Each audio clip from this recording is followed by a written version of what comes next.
Success the school के जिम्मेदारान की जानिब से लड़कियों की मेयारी तालीम और दीनी माहौल में तरबियत के लिए टोली चौकी और पुरानी हवेली ब्रांच में लड़कियों के लिए एक्सक्लूसिव स्कूल का क़याम अमल में लाया गया है। तो जल्दी करें, सही वक्त पर दुरुस्त फैसला लें और अपनी शहजादियों की तालीम के लिए सक्सेस द स्कूल का इंतखाब करें।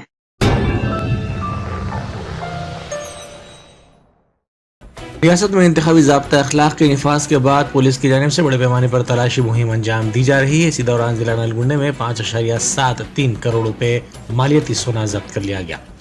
पुलिस के मुताबिक मिरियालगुड़े के ईदुल्लागुड़ा चौराहे के पास गाड़ियों की तलाशी मुहिम के दौरान मिरियालगुड़े से कोदाड़ की सिमत जाने वाली बोलेरो गाड़ी को रोक दिया गया। तलाशी पर गाड़ी से 5.73 करोड़ रुपए मालियती सोना बरामद हुआ। पुलिस ने इस सिलसिले में 3 अफराद को हिरासत में ले लिया।